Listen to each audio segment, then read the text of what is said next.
ဒီနေ့မှာကတော့နူလန်ရဲ့စပယ်အကြောင်းတွေကိုရိုးရှင်းဆုံးနဲ့ပြောပြပေးသွားမယ်ပြီးတော့နူလန်ကိုကျန်းအောင်ဘယ်လိုစော့စားရမလဲဆိုတာလည်းတခါတည်းပြောပြပေးမယ်ကွာဒီအပြာရောင်ဝိုင်းလေးကတော့နူလန်ရဲ့ပတ်စစ်လေးဖြစ်တယ်ပေါ့နော်ပတ်စစ်ရှိနေတဲ့အချိန်မှာဘစ်စစ်အထက်ကိုတစ်ချက်နှိပ်လိုက်မယ်ဆိုရင်အကွဲကြောင်တစ်ခုလေးပေါ်လာမယ်ကွာဒီပတ်စစ်ကဘယ်လိုအလုပ်လုပ်လဲဆိုတော့တာဝါဒမ်းမေးခံတာပဲဖြစ်ဖြစ် enemy ကိုပြန်ပြီးတော့ချတာပဲဖြစ်ဖြစ်ပတ်စစ်ကကိုးတောင်းမလဲဘူးပေါ့နော်ဘက်တွေကိုဆိုင်တော့ပတ်စစ်ရဲ့ကိုးတောင်းလေးကတော့လဲပါတယ်ဒီတိုင်းနေလဲပတ်စစ်လေးကတော့ကိုးတောင်းလဲပါတယ်သူရဲ့ skill 1လေးကတော့အကွဲကြောင်တစ်ခုလေးပေါ်မယ်သူရဲ့ skill 2လေးကတော့ရှေ့ကိုသွားမယ်အကွဲကြောင်တစ်ခုပေါ်မယ်သူရဲ့ skill တွေကဘယ်လိုအလုပ်လုပ်လဲဆိုတော့အကွဲကြောင်တွေစုံတဲ့ချိန်မှာပောက်ကွဲမယ်သူရဲ့ AD လေးကတော့အကွဲကြောင်3ခုစုံမယ်အဲစုံတဲ့အထဲမှာ enemy ရှိနေမယ်ဆိုရင်စုပြီးတော့ပောက်ကွဲတယ်ပေါ့နော်သူရဲ့ skill combo တွေကိုဘယ်လိုသုံးရမလဲဆိုတော့ skill 2 basic attack skill 1 AD ဒါပါပဲအဲ့တော့ကျွန်တော်ရဲ့ Nolan gameplay လေးကိုတစ်ချက်လောက်လိုက်ပြီးတော့ပြပေးမယ်ပေါ့နော် Nolan ကင်ပြီးဆိုရင်တော့ကျွန်တော်ကဒီ item နဲ့ emblem လေးကိုစော့ပါတယ် brother တို့အနေနဲ့လိုက်ပြီးတော့စော့ကြည့်လို့ရပါတယ်ဒီ item နဲ့ emblem လေးကတော့တော်တော်ကြီးမှကောင်းတယ်ပေါ့နော်ဒီပွဲမှာဆိုရင်ကျွန်တော်နဲ့ရှင်ပြီးတော့ထင်ရမှာတားမယ်အဲ့တော့ဒီကောင်ကိုဘယ်လိုဆုံးမပေးမလဲဆိုတာတစ်ချက်လောက်လိုက်ပြီးတော့ကြည့်လိုက်ကွာဒီမှာဆိုရင်ထွက်လာပြီးအဲ့တော့ enemy team ဘက်ကကိုလင်းကဘလင်းတိတ်မပါဘူးအဲ့တော့အဲကိုလင်းကိုအရင်ကမ်းမယ်ဆိုတော့ဒီအောက်လင်းကဘက်တေးလေးကိုအရင်စားမယ်စားပြီးသွားတဲ့အချိန်မှာ red bag ကိုထပ်ပြီးတော့စားမယ်ကွာပြီးတော့ဒီကြောက်တုံးနဲ့ဘက်လေးကိုစားမယ်ဒီကြောက်တုံးနဲ့ဘက်လေးကိုစားပြီးသွားပြီဆိုရင်တော့ blue bag လေးကိုစားမယ်စားပြီးသွားတဲ့အချိန်မှာဒီပေါက်တိညိုလေးကိုစားမယ်ပေါ့နော်ပေါက်တိညိုဆိုတာ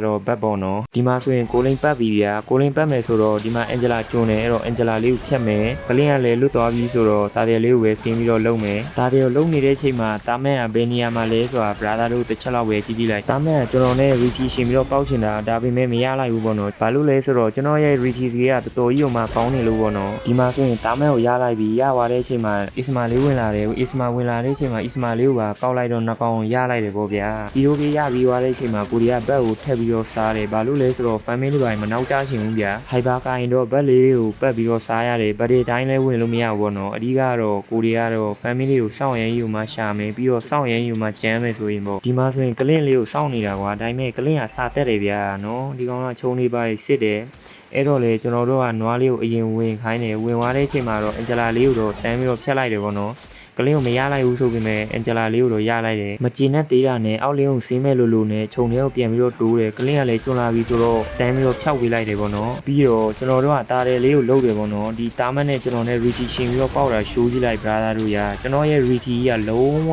ကျွဲစင်ကြီးဗျာကျွန်တော်ကလည်းတွေးနေနေတဲ့ Isma ကြီးကိုလိုက်ပြီးတော့လုံမလို့ပဲဒါပေမဲ့အန်ဂျလာစတန်ဝါတာနဲ့ဘာမှလှုပ်လို့မရတော့ဘူးအဲ့တော့ပြန်ပြီးတော့ fan နေပေါ့နော် hyper ကိုင်ဘာလို့ပြင်းလဲဆိုတော့ဒီဘက်တွေပဲပတ်ပြီးတော့စားနေရတာဗျာ item စောစောစီးမထွက်ရင်လည်းသူများမနိုင်ဘူးအဲ့တော့ဘက်တွေကိုတေဖန်ရတယ်ဗရေဒီဇိုင်းမှလည်းမသိအောင်ဆိုင်ရတယ်ပေါ့နော်ဘက်လေးတွေကိုလည်းစားပြီးသွားပြီဆိုတော့ mid lane မှာကျွန်းလာတဲ့ Isma လေးကိုဝိုင်းပြီးတော့တက်ပေးလိုက်မယ်ဗျာနော်အနောက်မှာ Angela လေးချန်ခဲ့ပြီဆိုတော့ဒီ Angela လေးကိုတော့ဆွဲစီလိုက်မယ်ပေါ့နော်ခိုင်းပြီးသားစတက်30ရသွားပြီဗျာအဲ့တော့အပေါ်လင်းကိုပတ်မယ်အပေါ်လင်းမှာကလင်းကတကောင်လေးဆိုတော့ဒီကောင်ကိုတန်းပြီးတော့ဖျောက်ဝေးလိုက်တယ်ဗျာ damage ကိုပဲကြီးကြီးလိုက်လူဘက်တွေ red bag တွေပေါ်ပြီးဆိုတော့ပြန်ပြီးတော့ fan ရတာပေါ့ဗျာ hyper ကိုင်တော့အဲ့လိုမျိုးစောင့်ရမ်းယူမှ fan ရတယ်ဒါတွေကိုလည်းရအောင်မယူပေးနိုင်ဆဲခံရတယ်အဲ့တော့ hyper ကိုင်မယ်ဆိုရင်တော့အာကုသို့တော်တော်လေးကိုများတယ်ပေါ့နော်ဒီကောင်တွေက3ကောင်နဲ့ကျွန်းလာတာကွာအဲ့တော့တန်းပြီးတော့ဖျောက်ပေးလိုက်မယ် unit ကိုလိုက်ပြီးတော့တက်မလို့ပဲကွာဒါပေမဲ့ဒီကောင်ကတော်တော်ကြီးကိုမြန်တော့တက်လို့မရဘူးအဲ့တော့ Isma လေးနဲ့ Angela လေးကိုပဲတန်းပြီးတော့ဆွဲစီပေးလိုက်မယ်ပေါ့နော်ဒီမှာဆိုရင်ဟိုကောင်တွေက3ကောင်ပဲကြံ့တာကွာအဲ့တော့ငါတို့ကလေ